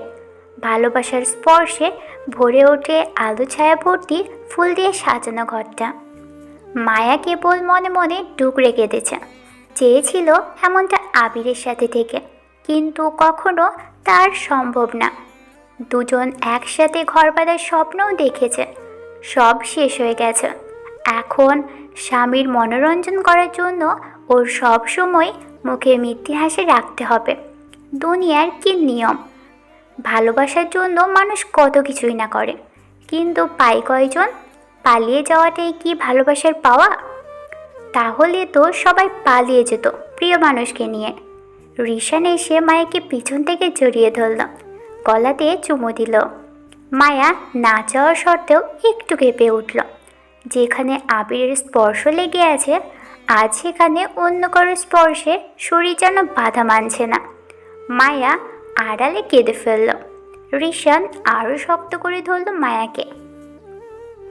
লম্বা কালো চুলে নাক টুপিয়ে দিয়ে জোরে জোরে শ্বাস নিল রিশান। মায়ের কাঁধ থেকে চুল সরিয়ে সেখানে মুখ রেখে বলল, আজ রাতেই ঢাকা যাব, বুঝলে মায়াপুরি? একটা অনুরোধ রাখবেন? বলো। আমাকে প্লিজ মায়াপরি বলে ডাকবেন না, প্লিজ। কেন? নামটা আমি রাতে ভেবেছি, তোমাকে এটা বলে ডাকতে বেশ ভালো লাগছে। না, প্লিজ ডাকবেন না। আচ্ছা বাবা, ডাকবো না। হ্যাপি? হুম। রেডি হয়ে নিবা তাড়াতাড়ি, আমরা আজকেই ঢাকাতে যাব। কেন? ওখানে কাজ আছে, সেখানেই তো থাকি। তোমাকে বিয়ের জন্য আসতে হলো। আচ্ছা। রিশান মায়ের হাত ধরে টেনে নিয়ে গেল বিছানায়। মায়া বুঝে যায় আবার কি হতে যাচ্ছে তার সাথে, কিন্তু থামানোর কোনো উপায় নেই। কোন কারণে থামাবে? এটা তো রিশানের অধিকার, তারই প্রাপ্য। শুধু এখন মায়ার সব কিছু মেনে নেওয়া ছাড়া কিছুই যে করার নেই। টয়েন খেতে এসেছে, চারপাশে তাকাচ্ছে। হোটেলের রেস্টুরেন্ট, সব ধরনের বিদেশি খাবার এখানে ভরপুর। টয়েন বসে আছে একটা টেবিলে, চারপাশে কোথাও আর জায়গা নেই। টয়েনের সামনের চেয়ারে একটা ফাঁকা পড়ে আছে। সেখানে হঠাৎ করে এলান এসে বসলো। দুজন একই দেশের মানুষ, অথচ কেউ কাউকে কোনোদিন দেখেওনি। টয়েন এলানকে এভাবে সামনে দেখবে ভাবেওনি। এলান বলল, Hey bro, who are you? My name is Toyan. I am from America. You? I am Alan and from America. দুজন কথা বলতে থাকে। কিছু সময় পর খাবার চলে আসে। এলান প্রশ্ন করল, তুমি এখানে কেন এসেছো? টয়েন কিছু বলল না, কারণ ওর বস বারণ করেছে, যেন কেউ বুঝতে না পারে হ্যাকার খুঁজতেই সে এসেছে। মানে ডেভিলের মতো কাউকে, কিংবা ডেভিলকে খুঁজতে এসেছে। তাড়াতাড়ি টয়েন বলে, আসলে ফেসবুকে একটা পুলিশ মেয়ের সাথে আমার রিলেশন হয়, তার সাথে দেখা করতে এখানে আসা। ভালোবাসি খুব তাকে, এজন্য চলে এসেছি। ও গড, আমি এসেছি, আমার মা বাবা বাংলাদেশি, এখানে থাকতো ওনারা। প্রতি বছর একবার করে আসি। এই হোটেলে 2-1 দিন থাকি, তারপর বাবার এলাকাতে ট্যাক্সি করে চলে যাই। আজকে হয়তো যেতে পারি। তুমি বাংলাদেশি বংশভূত? তা তোমার সেই প্রেমিকা দেখতে কেমন? জোস, আই রিয়েলি লাভ হার, কিন্তু তাকে কিভাবে খুঁজবো বুঝতে পারছি না। কেন, সে ঠিকানা দেয়নি? না, তার নামটাই বলেছে, আর বলেছে কোথায় জব করি সেটা খুঁজে নিতে। পুলিশের নাম বলেছে, তাহলে তো খোঁজা সহজ হয়ে যাবে। নাম কি পুলিশের? লাবণ্য। ও আচ্ছা, আবার কথা হবে ভাই। এলান চলে যায় সেখান থেকে। টয়েন লাবণ্যের কথা জানে, কারণ ম্যাগাজিনে যে লেখাটা ছিল সেখানে লাবণ্যেরও নাম ছিল। তাই সে লাবণ্যের কথা বলেছে এলানকে। এলান কিছুই বুঝতে পারেনি। তার এখন অনেক কাজ। রবার্টকে জানাতে হবে সে ডেভিলের খোঁজ পেয়েছে। এলান চলে যেতে চাইবে, তখনই সে পিছনে ঘুরে আবার টেবিলের কাছে আসলো। হ্যালো টয়েন, অ্যাকচুয়ালি একটা হেল্প করবে? বলো। নিলয়, অর্ক, মাসুম আর সিয়াম, এই 4 জনের মধ্যে তোমার কাছে কোন নামটা বেশি ভালো লেগেছে? দুটো নাম ভালো লাগছে, নিলয় আর অর্ক। কেন? দুটো নামের মধ্যে একটা অন্যরকম ফিল আছে, বুদ্ধিমান বুদ্ধিমান মনে হচ্ছে। আচ্ছা, ধন্যবাদ। কেন, কি হয়েছে? এরা আমার দাদা বাড়ির কাজিন হয়, সবচাইতে বুদ্ধিমান 4 জন, কিন্তু ওরা আমাকে বোকা বানিয়ে কাজ হাসিল করে। তাই ওদের চমকে দেওয়ার জন্য একটা সারপ্রাইজ গিফট নিয়ে যাব, এই জন্য। ধন্যবাদ। It is okay bro. এলান তাড়াতাড়ি চলে আসে নিজের রুমে। সাদা হোয়াইট বোর্ডে বিএন সিটি হসপিটাল যশোর লেখে। বিটা খালি রেখে এন পাতিয়ে সে নিলয় নামটা দেখলো, মনে মনে বলল, তবে কি ডেভিলের নাম নিলয়? রহস্যটা তো সেই দিকেই যাচ্ছে। বিতে কি হবে? বাংলাদেশ? না না, হসপিটালের নাম বি দিয়ে নিশ্চয় এন মানে নিলয় মতো কোনো নাম মনে হচ্ছে। এন দিয়ে হসপিটাল বানানো হয়েছে, আবার এই এন এমন অক্ষর ডার্ক সাইডের দেখলাম। যেতে যশোর, এনতে নিলয়, এমতে মাসুম, এসতে সিয়াম, আর অতে অর্ক। হসপিটালের নাম এন আছে মানে নিলয়, আর কেউ বড় কিছু করলে সেখানে তার নাম ওই আগে থাকবে। তাহলে এন দিয়ে যদি নিলয় হয়, তবে ওই 4 জনের মধ্যে নিলয় হলো বড়, আর যে বড় হলো সেই ডেভিলই নিলয়। না হলে সে ডার্ক সাইডে ওর নাম অক্ষর সবার আগে লিখতো না। এলানের হিসেব এখন বরাবর। সে ডেভিলকে বুঝতে পেরেছে, আর ডেভিল এখন কোথায় থাকে সেটাও বুঝতে পেরেছে। ওদিকে টয়েনও কিছু কম না। সে গত রাতেই এলিয়েন সাইটের সাহায্যে ডেভিলের ডার্ক সাইড থেকে কয়েকটা লেখা পেয়েছে। BN city hospital Jashore, NSM ও অক্ষরগুলোর সাথে টয়েন পরিচিত। নামও দেখেছে ওদের। এলানের মুখ থেকে সেম নাম শুনেছে। টয়েন ভাবছে, এলানের কাজিনেরা কিছু একটা করেছে, না হলে ডেভিলের সাইটে নিলয় নামে কেউ কেন থাকবে? তার মানে এলানো অনেক কিছু জানে। এলানোর পিছু নিলে আমি অনেক কিছু বুঝতে পারবো। এলানোর সাথে ভাব জমাতেই হবে, ওর কাজিনদের খুঁজে বের করতেই হবে। নিলয় সোফাতে এসে বসেছে। সামনেই সবাই বসে আছে। লাবণ্য ব্যাগ গুছিয়ে সেখানে এসে দাঁড়ালো। নিলয় লাবণ্যের দিকে তাকিয়ে বলল, মা, বাবা, বিথি আপা আর দুলা ভাই, আমরা সবাই আজকে রাতেই ঢাকা যাব। তোমরা সবাই একসাথে থাকবে। আবার ফিরবো খুব তাড়াতাড়ি। কেন তোর আবার ঢাকাতে যেতে হবে কেন? দরকার, যে অফিসে চাকরি করতাম সেখানে সমস্যা হয়েছে, আমাকে লাগবে। লাবণ্য অবাক হয়, কারণ নিলয় যেতে চাইছে। লাবণ্য ধরেই নিয়েছিল নিলয় আর কখনো ঢাকাতে যাবে না, কিন্তু তা ভুল। দেশকে বাঁচাতে নিলয় আবারও ডেভিলকে জাগিয়ে তুলছে।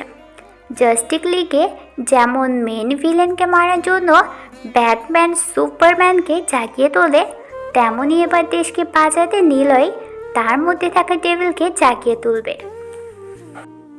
তুই আবার কবে ফিরবি? কয়েক মাস পরেই চলে আসবো। সবাইকে খেয়াল রাখিস। আজ রাতেই চলে যাব। ওকে শালাবাবু, সাবধানে যেও, আমরা আছি, কিছু চিন্তা করতে হবে না, তোমার নিয়মেই সব চলবে। তাহলে লাবণ্যর বন্ধুকে আজ খুঁজতে যা, রাতে চলে যাস। খোঁজা লাগবে না আপু, তার ফোন থেকে কল এসেছিল, পেয়েছি তাকে। আমি ঢাকাতে যাওয়ার জন্য বের হয়েছি। তাহলে নিলয়দের সাথে যাও, একসাথে ঢাকাতে যাও। লাবণ্য উপরে চলে গেল। নিলয় সেখান থেকে উঠে চলে আসে। অনেক তো মানুষকে ক্ষতি করেছে, সরকারকে ঠকিয়েছে। এবার সেই সরকারের হয়েই নিলয় কাজ করবে। অর্ক হসপিটালের সামনে বসে আছে। মাথায় একটাই নেশা, টাকা। নিলয়ের থেকে সে ইচ্ছে করেই চলে এসেছিল, কারণ সেখানে থাকলে অর্ক কখনো অনেক বেশি বড়লোক হতে পারবে না। অর্কের মাথায় শুরু থেকেই টাকা নেশা ছিল। কোটি কোটি টাকা যখন নিলয় হ্যাক করত, সবার আড়ালে অর্ক সেই টাকা নিজের মনে করেই কল্পনা করত। ভেবেছিল নিলয় ওকে অনেক টাকা দেবে, কিন্তু এমনটা হয়নি। যশোরে যেয়ে নিলয় পাল্টে যায়, সে আর ডেভিল হয় না। কিন্তু অর্কের তো প্রয়োজন অনেক টাকা, তাই সে ঢাকাতে আসার সময় ইচ্ছে করেই বলেছিল, নিলয় ভাই, আমি ঢাকায় থাকি, তোমার কোম্পানির সমস্যা ঢাকা থেকে দেখবো, আর কে তোমাকে খুঁজেছে সেসব কিছু আমি ঢাকাতে বসে আগে তোমাকে জানিয়ে দেব। নিলয় অর্কের কথায় হ্যাঁ বলে। অর্ক সেদিনই এসেছিল ঢাকায়। যখন সে ঢাকায় পা রাখে, তখনই ওর ফোনে একটি মেসেজ আসে। আননোন নাম্বার থেকে মেসেজ। নাম্বারটা কেমন যেন অন্যরকম, না বাংলাদেশি না নাম্বার আর না ইন্ডিয়ান। আমেরিকা কোড ব্যবহার করে বাংলায় মেসেজ এসেছিল। হ্যালো অর্ক, চলো হ্যাকার শহরে আমরা টাকার বৃষ্টি ছড়াই। আমি তোমার খুব কাছের একজন লোক, তোমার উপর সবসময় আমার নজর থাকবে। তোমার সাথে প্রতি 21 দিন পর মেসেজ কথা হবে। মেসেজটা আমি পাঠাবো। মনে রেখো, ডেভিলকে এসব জানলে তোমার লস, কারণ তোমার টাকার অনেক দরকার, আর সাথে আমারও দরকার প্রচুর টাকা। তোমার কাজ হলো নতুন কোনো বড় হ্যাকার খুঁজে বের করা। ভার্সিটিতে যাও, পড়াশোনা শুরু করো, হ্যাকার খোঁজো।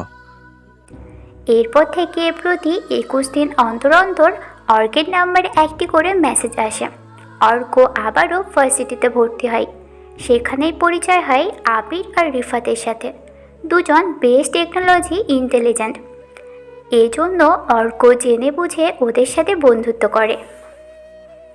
রিফাতের কাছ থেকে অর্ক ধরেই নেয় এর দিয়ে অনেক কিছু হবে।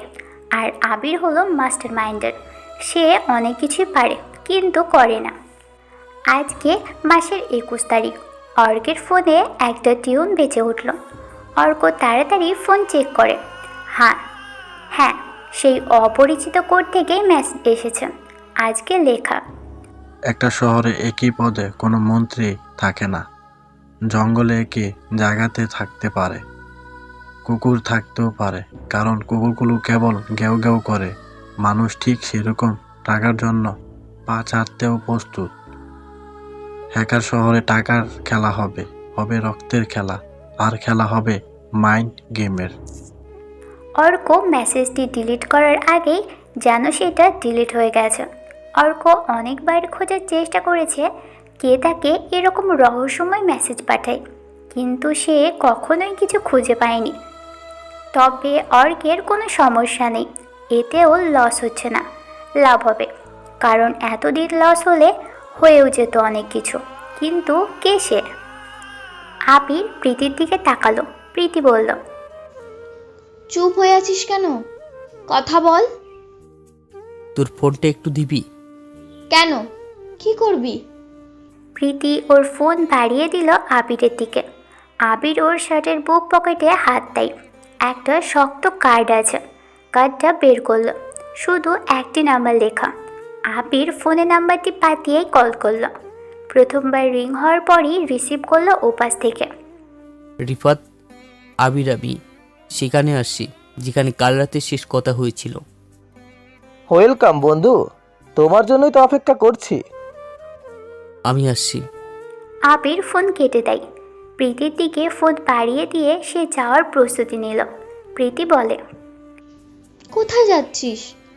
জসিমের মতো টাকার লটারি কাটতে। আবির শোন। ডাকবি না তুই, কারণ আমি আর থামতে চাই না। তোকে কিছু বলি, শোন। আচ্ছা বল, আর হয়তো কথাও না হতে পারে। প্রীতি একটু নিঃশ্বাস নিল। আবিরের কাছে এসে দাঁড়ালো ও। আবিরের দিকে ছোট ছোট চোখে তাকিয়ে বলল, তোর থেকে আমি কত বছরের ছোট রে? 7 বছর। তুই এত বড় হয়েছিস কেন? জানিস, আমি যখন 10-এ পড়তাম তখন আমাদের স্যার ছেলেদেরকে কি বলতো? কি বলতো, আজ তোমরা 10-এ পড়ছো, আর আজকে যে মেয়ে জন্মগ্রহণ করেছে সেই হবে তোমাদের বউ। একটা ছেলে প্রশ্ন করে, কিভাবে? স্যার তখন বলে, তোমার কলেজ, ভার্সিটি, মাস্টার্স শেষ করতে করতে, জব পেতে পেতে ওই মেয়ে তখন ক্লাস 10-এ বা ইন্টারে পড়বে। তখন তুমি তাকে বিয়ে করতে পারবে সহজেই। কিন্তু দেখো আমার কপাল, ঠিক আমি ইন্টারে পড়ি আর তুই মাস্টার্স শেষ করে জব খুঁজছিস। আমার তোকে বিয়েও করা হচ্ছে না। বাড়িতে যা। ধুর, তুই শুধু আমাকে বাড়িতে যেতে বলিস। এইসব ভূত মাথা থেকে ঝেড়ে ফেল। কোনো সরকারি চাকরিওয়ালা ছেলেকে বিয়ে করার প্রস্তুতি নে। আবির এগিয়ে যেতে থাকে। প্রীতি আবারও ডাকলো আবিরকে। আবির দাঁড়ায়। প্রীতি বলল, ওই শোন। প্রীতি দৌড়ে এসে আবিরের গালে একটা চুমু দিয়ে আবারও দৌড়ে সেখান থেকে চলে যায়। আবির হা হয়ে তাকিয়ে থাকে প্রীতির দিকে। তারপর এলান রবার্টের কাছে ফোন করলো। রবার্ট হলো নাসা কোম্পানির বর্তমান মালিক। এলান বলল, স্যার আমি ডেভিলের খোঁজ পেয়েছি। ডেভিলের ডার্ক সাইডে ওর তৈরাকৃতি সোসাইটি একটা নাম করেছিলাম, যার ফলে আমি বিশাল ক্ষতি হলেও আমি ডেভিলকে খুঁজে পেয়েছি। গুড, ডেভিলকে নিয়ে আসো তাহলে। যত টাকা লাগে ডেভিলকে আমার চাই। একটা জিনিস খেয়াল করেছি। কি জিনিস স্যার? তুমি যাওয়ার পর ব্ল্যাক ইউজারদের কোনো খবর নেই। সেদিনের পর থেকে ওর কোনো অস্তিত্ব আমি খুঁজে পাচ্ছি না। ওর যাবতীয় নেটওয়ার্ক আপাতত নষ্ট করে দিয়েছি, সেগুলো আবার তৈরি করতে সময় লাগবে। হয়তো সেই জন্য এখন সবার থেকে লুকিয়ে রয়েছে। রবার্ট রুম থেকে বের হলো। জয়েন ওর সামনে এসে দাঁড়ায়। এলান বলে, কি হয়েছে? বলছি আমি তো এখানে কিছুই চিনি না, আমাকে কি তোমার সাথে নিয়ে যাবে? না না, সমস্যা আছে। আগেরবার একজন ফ্রেন্ডস ছিল, ও আমার কাজিনকে অনেক কিছুই বলে, আঙ্কেল বলে দেয়। এবার যেন কাউকে না নিয়ে আসা হয়। ও আচ্ছা। টয়েন জানতো এলান তাকে কখনো নিয়ে যাবে না। এলান আবার রুমে চলে আসে, কারণ এলান বুঝে গিয়েছে টয়েন কিছু একটা সন্দেহ করেছে। টয়েন এলানের উপর নজর রাখছে, যে কোনো সময় বের হওয়ার প্রস্তুতি নিল। তবে টয়েনের চোখের আড়ালে সে এখান থেকে বের হবে। আবির হেঁটে উঁচু জায়গাতে আসতে থাকে। দূর থেকে আবির রিফাতকে বাইকের উপর বসে থাকতে দেখে। রিফাত সিগারেট টানছে। আবিরকে সে আসতে দেখল। রিফাত বসা থেকে উঠে দাঁড়ালো। ব্রিজের ধারের দিকে এগিয়ে যেয়ে ঝর্ণা দেখতে থাকে। কিছু সময় পর আবির আসলো রিফাতের পাশে। রিফাতকে বলল, কি করতে হবে আমার? অনেক কিছুই। টাকা পাবো তো? টাকার ওপর শুয়ে থাকতে পারবে? কিন্তু আমি কারো আন্ডারে কাজ করতে চাই না। করতেও বলছি না, আমরাই তোমার আন্ডারে কাজ করব। ওকে, কাজটা কি? বলবো, তার আগে বলো গুগল কি?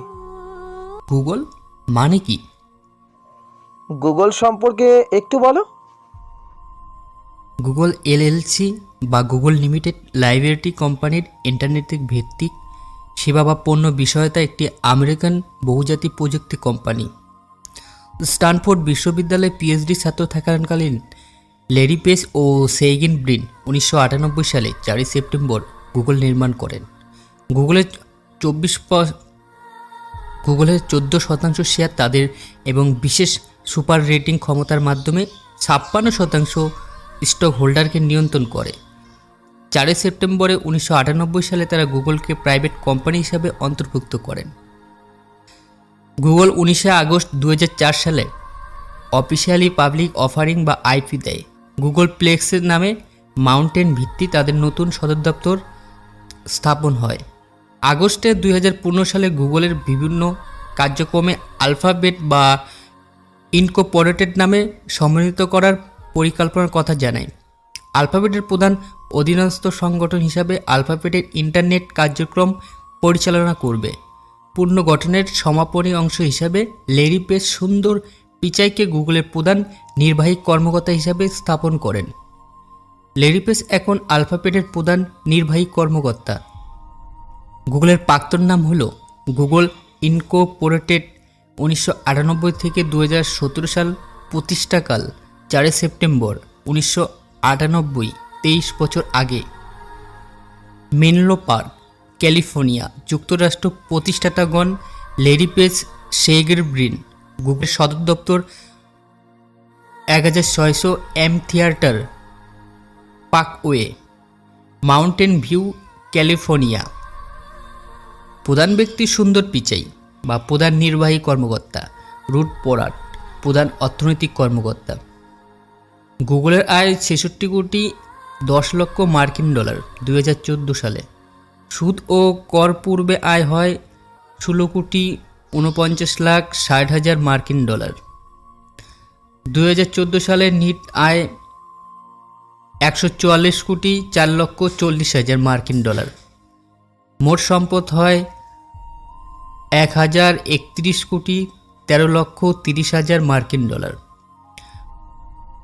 গুগলের প্রধান সেবা হচ্ছে গুগল সার্চ ছাড়াও নতুন পণ্য অধিগ্রহণ বা অংশীদারির সাথে সাথে কোম্পানিটির দ্রুত প্রসার হয়।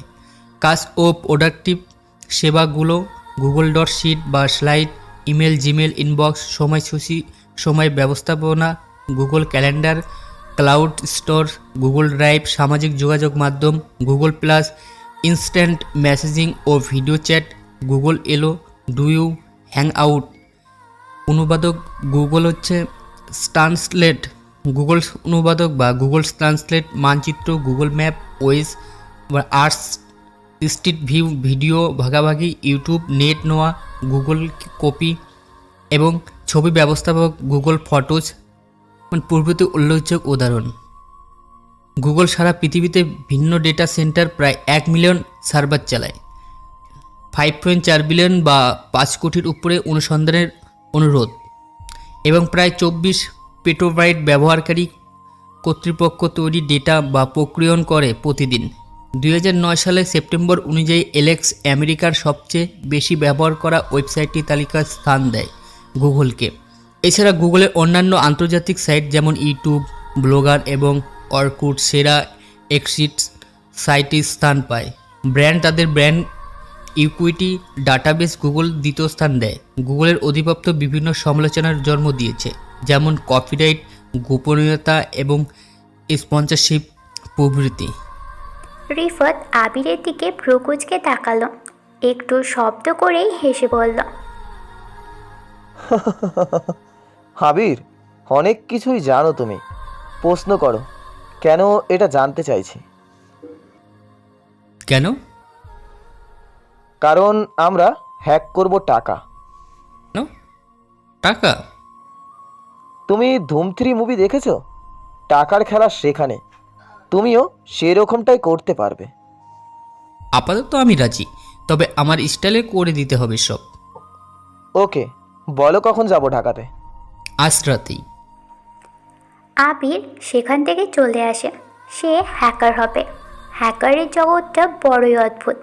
আবির এখন বুঝতে পেরেছে কেন রিফাত গুগল সম্পর্কে ওর কাছে জানতে চেয়েছে। কারণ গুগল আমাদের জন্য না, আমাদের তো ডার্ক ওয়েব দরকার।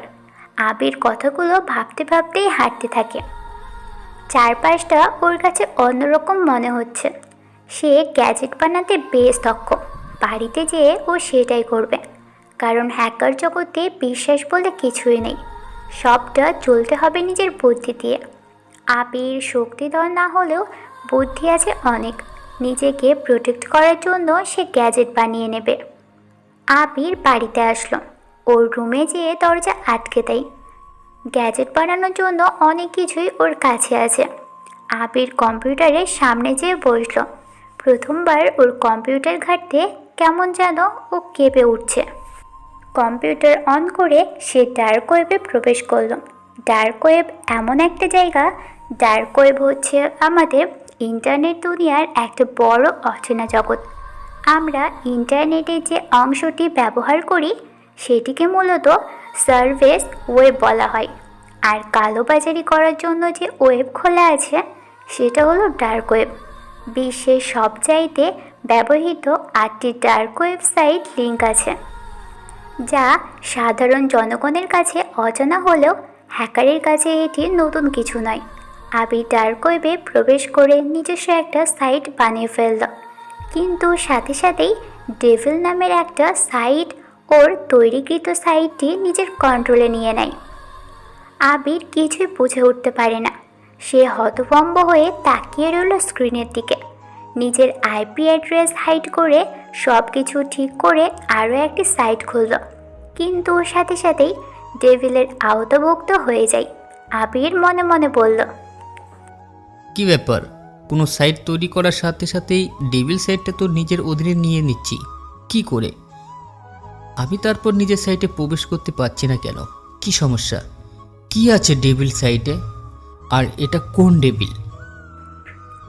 কম্পিউটারে ডাউনলোডকৃত হোয়াইট অ্যাপ থেকে রিফাকে কল দেয় আবির।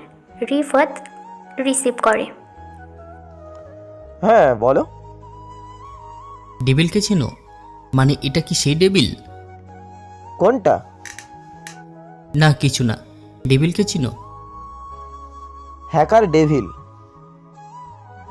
যে ব্যাংকের সব অ্যাকাউন্ট সিসি ক্যামেরা হ্যাক করে টাকা হাতিয়ে নিয়েছিল সরকারের থেকে। হ্যাঁ চিনি, ডার্ক ওয়েবে ওরই রাজত্ব, সেই সব চাইতে বড় হ্যাকার। আই ডোন্ট কেয়ার, আমি ডেভিল সাইটটা হ্যাক করে নিজের করে নিব, না হয় তার যাবতীয় কার্যক্রম বন্ধ করে দিব। রিল্যাক্স বন্ধু, এত তাড়া কিসের? এত তাড়াতাড়ি মাথায় হ্যাকার নেশা ঢুকিয়ে ফেললে ভালো ছেলে না তুমি। আমি ভালো না, আমি হারামি, ভিলেন হতে চাই। আমি নিজের সাইট বানাবো, নাম হবে ভিলেন। আমার সব অ্যাকাউন্ট থাকবে, নাম হবে villain. Call me villain. Abir phone কেটে দিল। হ্যাকার জগতের ডেভিল আর ভিলেনের নতুন কিছু হতে যাচ্ছে। আবির একটি গ্যাজেট বানালো। গ্যাজেটের নাম এফসি, মানে হলো ফ্রিজ ক্যামেরা, যার কাজ হলো সিসি ক্যামেরা কিছু সময়ের জন্য ফ্রিজ হয়ে যাবে, কোনো কাজ করবে না। আগের স্ক্রিনে যা ছিল সেটাই দেখা যাবে মনিটরে, কিন্তু ক্যামেরা ফ্রিজ হয়ে থাকবে, তাই এইটার নাম দিয়েছে এফসি। হাতে ব্রেসলেটের মতো করে পরা যাবে। একটা সুইচ সিস্টেম চালু করে দিয়েছে, যা অন অফ দ্বারা নিয়ন্ত্রিত। অন করলেই একটা আলোক রশ্মি গ্যাজেটের থেকে বের হয়ে ক্যামেরাকে ইঙ্গিত দিবে, আর ক্যামেরা সে আলোতে ফোকাস করতেই ফ্রিজ হয়ে যাবে সব ধরনের ক্যামেরা। এলান রুম থেকে বের হলো। টয়েনকে আশেপাশে দেখা যাচ্ছে না। এলান সব কিছু নিয়ে তাড়াতাড়ি হোটেল থেকে বেরিয়ে আসে। আগেই সে ক্যাফে ডেকে নিয়েছিল।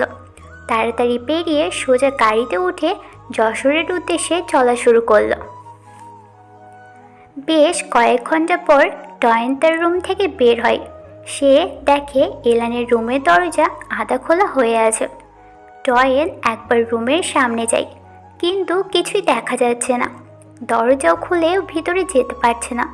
ভদ্রতার একটা ব্যাপার আছে, তাছাড়া চারপাশে সিসি ক্যামেরা লাগানো, অন্যের রুমে উকিঝুঁকি মারাটা ভালো দেখায় না। রুমের সামনে দাঁড়িয়ে টয়েন অনেক কিছুই ভাবছে। সে দরজায় টোকা দিল, কিন্তু ভিতর থেকে কোনো কিছুর শব্দ পেল না ও।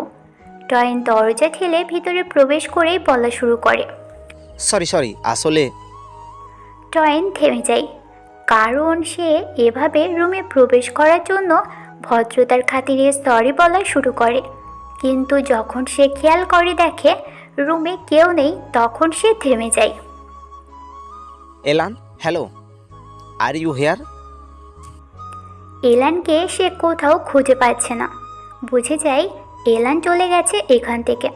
টয়েন জানে না সে কোথায় যাবে, তবে এতটুকু বুঝে গেছে যশোরে গেলে সে অনেক কিছুই রহস্য উদ্ঘাটন করতে পারবে। সে তার বস টমাসকে কল দেয়। Hello, Toyin. How are you? Fine. What is this your problem? Sir, actually, I was able to predict the news of the devil. It's a great news. Find him. I want to devil. Okay, sir, bye. টয়েন phone কেটে দিল। আজকে রাতে সে বের হওয়ার প্রস্তুতি নিয়েছে। যশোরে আপাতত যেয়ে ও বিএন হাসপাতালে খুঁজবে ডেভিলকে। একটি অন্ধকার রুম, মাঝখানে ফ্লোরে সিঙ্গেল একটি বিছানা। কিছুদিন আগে ঘরে নিভো আলো ছিল, এখন কেবল খুব দরকার ছাড়া সেই আলো জ্বালানো হয় না। অন্ধকার রুমের এক কোণাতে দেয়ালে হেলান দিয়ে বসে আছে একটি মেয়ে। গায়ে ওড়না নেই, চুলগুলো সামনে দিয়ে মাথা নিচু করে পায়ের মধ্যে মাথা দিয়ে কাঁদছে। মেয়েটি কান্না থামায়, কারণ এখন কারো পায়ের শব্দ শুনতে পেল ও। কোথায় আছে মেয়েটা জানে না, শুধু জানে একটা রুম অন্ধকার থাকে সব সময়, কোনো জানালা নেই। জানালা আছে, তবে মেয়েটি দেখেনি, চারপাশ বন্ধ থাকে। হঠাৎ রুমে আলো জ্বলে উঠল, নিভো আলো, আবছায়ার রুম। মেয়েটি আর কেউ নয়, আবিরের বোন আরিয়া। আরিয়ার সামনে তাকায়, একটা অচেনা লোক এসেছে। সে কিছুই চিনে না। সেদিন যখন ওর জ্ঞান ফেরে তখন একই রুমে বিছানার উপর শুয়েছিল। কিছুই বুঝে উঠতে পারেনি সে। রুমের চারপাশ যখন তাকিয়ে দেখেছিল তখন পায়ের শব্দ শুনতে পাই সে। একজন অচেনা বয়স্ক লোকের সামনে এসে দাঁড়ায়। রুমের আলো জ্বলে ওঠে। আরিয়া বলে, কে আপনি? তোর নাগর মানে আমি কোথায়? আমার বুকে। লোকটা আর কথা বলে না। সে আরিয়ার দিকে অগ্রসর হয়। আরিয়ার বুক থেকে ওড়নাটা ছুঁড়ে ফেলে দেয় লোকটা। আরিয়া চিৎকার দিতে যাবে, লোকটা তার আগে কষিয়ে একটা চর বসিয়ে দেয় আরিয়ার গালে। আরিয়া যেন দুর্বল হয়ে পড়ে।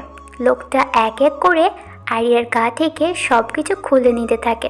আরিয়া বুঝে যায় এখন বাধা দিলে মারি খেতে হবে। আরিয়া বিছানায় শুয়ে থাকে। লোকটা আরিয়ার শত আকর্ষণীয় শরীরটাকে দুমড়ে মুচড়ে নিজের মতো করেই খেতে থাকে জানো। সারা রাত এমনটা চলে। আরিয়া কখন যে জ্ঞান হারিয়ে পড়ে থাকে সে নিজেও জানে না। ঠিক ফজরের আজানের সময় ওর চেতনা ফিরে আসে। শরীরে প্রচণ্ড ব্যথা। সে কাপড় পরে রুমের কোণাতে যে প্রতিদিন কান্না করে। দিনে একটা মেয়ে এসে খাবার দিয়ে যায়। আরিয়া বুঝতেও পারে না বাইরে তখন দিন হয়েছে। তবে সে বুঝতে পারে দিনের কোলাহল পরিবেশটাকে ব্যস্ত করে তুলেছে। আরিয়ার কাছে একটা লোক এসে দাঁড়ালো। এই অত্যাচারটা ঠিক ফজরের আজান অবধি চলবে। আরিয়া জানে এখন রাত হয়েছে। যখন ওর জ্ঞান ফিরে তখন শুনতে পাই আর সাদুয়াল খয়রুন মিনান নাও। সে বুঝে যায় এখন সে কারো শরীরের চাহিদার খাবার থেকে মুক্ত। লোকটা আরিয়ার হাত ধরে টেনে তুলল। প্রতিদিন কোনো না কোনো নতুন লোক এসে তাকে নিজের মতো ব্যবহার করে মাঝরাতে চলে যায়। আরিয়া বাধা দেয় না, কারণ বাধা দিলেই তাকে প্রচণ্ড যন্ত্রণাদায়ক শাস্তি পেতে হয়। আরিয়া বিছানায় যেয়ে শুয়ে পড়ে। আজকে নতুন একজন এসেছে। আরিয়া পাশে এসে লোকটা বসল। আরিয়া ওর গা থেকে ড্রেস খোলার প্রস্তুতি নেয়।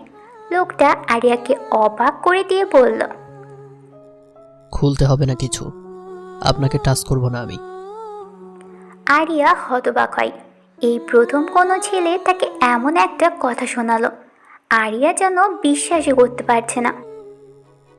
আমি এখানে কিছুই করতে আসিনি। আজ আমার অনেক বেশি মন খারাপ, তাই এখানে আসা। কিছু করার উদ্দেশ্য নেই। ছিল, কিন্তু আপনার গালের সাদা পানি দেখে ইচ্ছেটা চলে গেছে। কিছু মনে না করলে একটু কথা বলবেন আমার সাথে? আরিয়া শোয়া থেকে উঠে বসল। কেমন যেন স্বপ্নের মতো মনে হচ্ছে ওর কাছে। আরিয়া বলল,